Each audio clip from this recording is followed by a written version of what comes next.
So guys, just a couple of days ago, we had potentially what is, I would think, some of the biggest news in cryptocurrency and blockchain for probably the past year. Now, despite all the major infrastructure news that's been coming out with things like Barked, with things like Fidelity, and all these kind of back-end infrastructure projects that are going to support on-ramps for major institutions to get involved, one thing that we know we all need is user adoption into cryptocurrencies and blockchain. That's one of the huge things is getting actually people involved and getting people familiar with what blockchains are and what cryptocurrency is. And just a couple of days ago, we had what I believe is the biggest news for the past year, if not 2 years, with the biggest YouTuber in the world, PewDiePie, who has 93 million subscribers, announcing that he's joining a new blockchain live streaming platform, live video streaming platform called DLive. Now, this is a huge deal for a number of reasons, and we're going to go into that in this video. But this really marks a turning point for user adoption into blockchain and cryptocurrency, as we're starting to see the ecosystem and the technology mature enough to handle huge amounts of traffic and users on these decentralized applications. So guys, we're going to dig right into this today. We're going to explain why this is a massive deal, and then we're going to look into DLive and the actual blockchain architecture behind this new and exciting decentralized application. So stick around guys, and let's get into the video.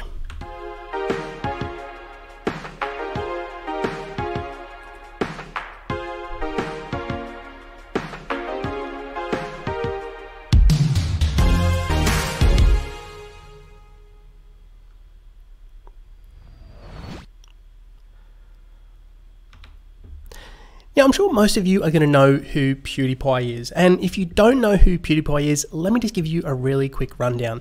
PewDiePie is the world's biggest YouTuber. He's been on the YouTube platform for, I believe, 8 to 9 years now, and he has 93 million subscribers.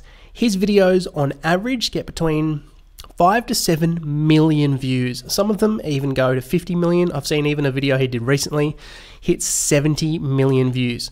PewDiePie is so influential that he's literally created a subculture around him, his personality, and his channel. PewDiePie is a huge, huge deal. So anything he does has a massive ripple-on effect with other people in the ecosystem, other YouTubers, other content creators, viewers, subscribers. It has a huge flow-on effect with people going on and essentially doing what PewDiePie does because he is so big and he has so much influence. Now, over the past couple of years, PewDiePie has come under fire for various political things, and I think that PewDiePie has been looking for an alternative, kind of more of a decentralized alternative to take some of his content creation to. And as of just a couple of days ago, PewDiePie announced that he is going to be joining DLive as a live streamer. So he's staying on the YouTube platform, but he's going to be joining DLive as a live streamer on this brand new decentralized application built on something called the Lino network, which is a blockchain platform utilizing Cosmos. Now, this really, the importance of this, the significance of this cannot be understated. But before we get into that, why don't we just look at what PewDiePie actually said, look at his announcement, and then we'll dissect it and look into the platform a little bit further. Hello! Before this video begins, I have exciting announcement! Announcement time! I'm partnering up with DLive. That's right, everyone. For those of you who don't know what DLive is, it's a live streaming platform. Live streaming is coming up in the future. That seems like a great idea, Felix. DLive is built on the Lino blockchain. They provide a disruptive solution for the industry. What does that mean? Let me tell you. DLive's mission is to empower creators. But how, you may ask? Through their revolutionary reward system. Number one, they take no platform cut. So basically, if you donate to a streamer or if you subscribe to a streamer, the website itself usually takes a percentage of that. Not on DLive, it all goes to the creator. Pretty cool. Number two, viewers as well can earn Lino points, which is the currency, simply by engaging with the streamers. Pretty epic. Number three is the one that I really like as well, because users themselves get to influence the shape of the platform, guide where its direction is going, and also get rewarded for it, for having Lino points. Personally, I think it's really cool to have a creator-based website actually putting creators first. So I'm really excited about DLive, and I'm really excited to finally be live streaming again. If you want to check out DLive, you can download their app in the description. Follow me. I'm gonna be live streaming there soon, very frequently. Also, my very first live stream is gonna be pretty epic. I'm gonna steal Mr. Beast's entire formula. So there, as you can see, PewDiePie moving to DLive. He's made the announcement. Look, this video alone, 5.6 million views on one video. Like anything PewDiePie says or does just has such a huge flow and impact just because of who this guy is. Now, even the fact that he says blockchain during this, I mean, that is creating huge awareness. That is creating huge awareness for people that actually watch this content. Now, let's dive into the platform a little bit more, and let's kind of look at why PewDiePie has probably done this. And I should say as well that to get PewDiePie to join another platform would be no easy feat. I don't even want to, like, what this company, what DLive, what this decentralized application must have done in terms of convincing PewDiePie to join, I guarantee you would be astounding. PewDiePie does, like, because he's so big, he has so much leverage. I mean, the guy can really choose and go where he wants and ask for whatever he wants in terms of going to platforms. But I truly think that PewDiePie has been convinced of the value of DLive because of the way it rewards content creators and also rewards the community. And we're going to get into that with the Lino points in just a bit. But I thought it should be worth noticing as well, actually having a look at some statistics and data about DLive and what they were like before PewDiePie came on board. So over here on Alexa, this is a kind of a tool that you can use to analyze the traffic to any given website, and it's kind of global ranking within the context of other similar websites. And we can actually see that since DLive was launched, looks like in late 2018, it's actually grown significantly before PewDiePie even came on board. And I think that's a really important metric to show that there is actually organic interest in this application, and that there is content creators moving towards it without PewDiePie having to come on board to bring those people in. Now you can see this little spike here right at the end would be the traffic coming to the website after PewDiePie joined. But the most important thing is how much they have grown, how steep they have grown before PewDiePie joined the platform. So this is DLive here. This is called, this website is DLive.tv, and this is a decentralized application built on the Lino network. Now, as we can see here, they've got a lot of PewDiePie branded stuff, and this is the countdown here for PewDiePie, where he's going to be, I think he's going to be donating between 10 to 50, I think he said $10 to $50,000 of Lino points. Now, first of all, the brilliance of DLive that I noticed straight away is that they have not bombarded people with technical jargon like cryptocurrencies, like blockchain, like decentralized application. They have made this appear on the surface like it's just a regular application, but the value proposition that they're selling for content creators to come and join this is the reward distribution. So the way this works is when content creators are creating content, they might have subscribers, paid subscribers join maybe for limited live streams, but then they'll also have viewers and subscribers can purchase like little tokens and gifts to give to, and little donations to give to the content creator. Now, 90% of those rewards go to the content creator, and the other 10% go into a rewards pool that is then distributed to people watching content. So your attention is valued on DLive, and you are rewarded with Lino points. Now, again, Lino points, they haven't called it Lino, crypto Lino currency, or they haven't called it a cryptocurrency, even though it is a cryptocurrency. They've really put a lot of attention into the user experience by reducing the technical jargon away from this application. So people that have no idea about blockchain and crypto will just use this, and they will intrinsically interact with blockchain and cryptocurrencies. And that is so smart, and I think a lot of other platforms that are looking to engage a non-crypto blockchain audience, I think can learn a lot from DLive, right? They can learn a lot from how DLive has pulled this off. I think they've done it absolutely brilliantly. So these Lino points are the cryptocurrency in this platform. Now, as we can see here, there's a lot of people already starting to come on here. So PewDiePie has already had $30,000 worth of Lino points donated to him for his first stream, and we can see a lot of other people that are actually joining and live streaming now. So I mean, this is quite significant. You got over here PUBG Mobile. There's 2,000 people watching this one. There's a chat a chat stream, 2,000 people. So more and more content creators are going to come and join DLive because of how generous the reward distribution is, because PewDiePie joined, and I think a lot of users are going to come and join this because of the rewards they get just for watching and engaging with content, and the fact that it's new and it's decentralized, and the network itself, the blockchain network itself, has a governance mechanism built into it where people can actually stake their Lino points and then have a weight in a voting system for future developments of the protocol. That's the decentralization. Now, I should note also, because I've seen people commenting on this, and I've seen some things like, the world doesn't need another blockchain, and someone said, I think on my Twitter, that this is just going to show that blockchains are a slow database. The thing is, you need to kind of understand how these architecture stacks work. Blockchains generally do not store a lot of data because it's very expensive, because the data has to be distributed amongst nodes. When you have that, then you have the blockchain itself, when people are running nodes, grows in size extremely quickly, and it becomes infeasible for people to run nodes.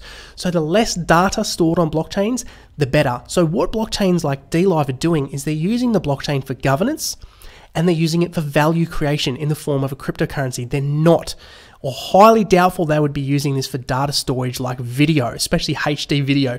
Extremely expensive. It's not going to work. So they're probably using systems like AWS or Google Cloud or other kind of content storage or cloud services for the content itself, but then the cryptocurrency and the governance and the voting will be done on the blockchain, right? So I think that's a really important thing to note, is that to know how these platforms work, you kind of have to have a general understanding of the architecture stack, and I can guarantee you that's how DLive is working. So when we come over to the Lino network, so the Lino network is the blockchain architecture. It's the protocol that DLive has been built on. So DLive is actually the first D app built on Lino. So huge achievement to Lino. I mean, I hadn't even heard of these guys before DLive came on board, but it's a huge deal for this platform to have built such an already successful decentralized application for its very first D app. And actually, when you come over here, you can actually see, when we're looking at the Lino tracker, we're actually looking at live transactions occurring on the Lino blockchain right now. And this actually reinforces what I was saying before about how the architecture stack works with different blockchains. Because what we can see here, we can see a ton of transactions going on right now. Now, we're not seeing functions executing like pull and push data requests. We're seeing people transferring points. We're seeing people transferring cryptocurrencies. Again, that's mainly what this blockchain is going to be used for, is the transfer of value, is for governance and for things like voting. It's not going to be used for things like data storage because it's just infeasible, right? So we can see a ton of transactions, a ton of people are using this right now, and that's extremely exciting. So when we come over to kind of looking at the breakdown of how Lino and the cryptocurrency itself actually comes into circulation.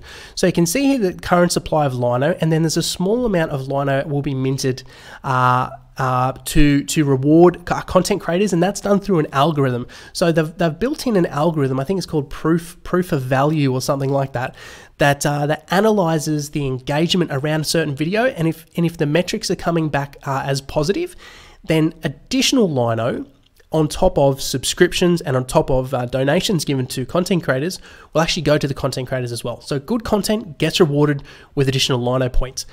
So some of these newly minted Lino also go to viewers. So again, as I said before, so what DLive have done is they've built in attention metrics. So people actually watching and engaging with content creators on the platform will be rewarded in Lino as well. That's very similar to the model that Basic Attention is using, by actually having kind of a built-in system to reward people for using the browser, and for content creators to be rewarded in coins when other people view their content using the Brave browser as well. So some of these newly minted Lino go to Lino app developers. Now, to develop an app on Lino, you need to have an initial amount of Lino to begin with, and then you need to stake that Lino. So they've built in kind of like HODL metrics into the Lino platform by encouraging, incentivizing, and requiring people to stake or hold their Lino coins as well. And that's going to be good when this cryptocurrency is floated on the free market. You really need to have metrics for people to hold as a store of value, but you also need to have the capability for people to be able to use the cryptocurrency as well. So then some goes to infrastructure providers. The infrastructure providers are the people that are providing the services for the content, right? For the actual data. Now, what they're actually using specifically, whether it's Amazon AWS or whether it's Google Cloud or whether it's other kind of Microsoft cloud services, I'm not exactly sure. But some of the coins are going to go to those people that are providing those services for the platform. And then lastly, some of the other newly minted Lino go to validators.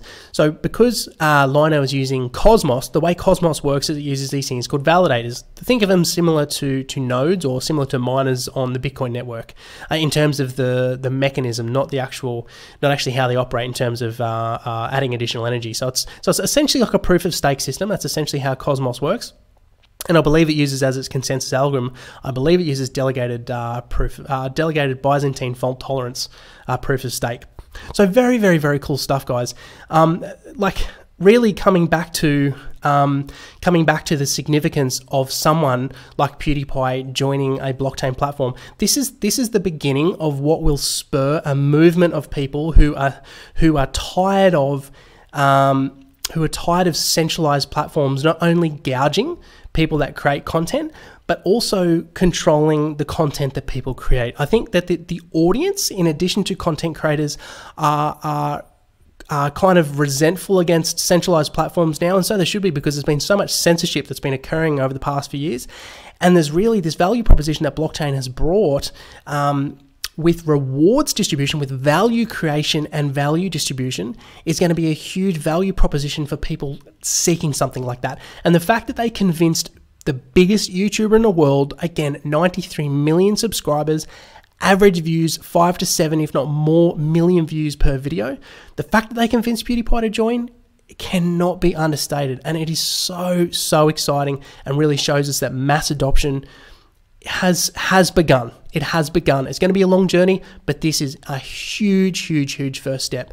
So I'm really excited about this. I think it's a massive deal. I'm personally thinking about joining DLive to do live streams. I think this is maybe a way we can, especially because we're a small channel, maybe this is a way where I can set up some private live streams where people can come on and more closely interact with me and ask me questions, and I can kind of be here to interact directly with you guys. I think there's potential for that, so I'm going to look into it. I'm going to look at joining, and if it looks like a good move, if it looks like something that's that the audience is going to like as well, then I'm definitely going to do it. Now, guys, just before I go, I want to mention these conferences that are coming up by LA Token for the Blockchain Economic Forum. Now, these guys actually invited me to talk at this one. I couldn't make it to this one, but I have spoken at a couple in the past. I've spoken at Blockchain Economic Forums in Singapore and also in San Francisco.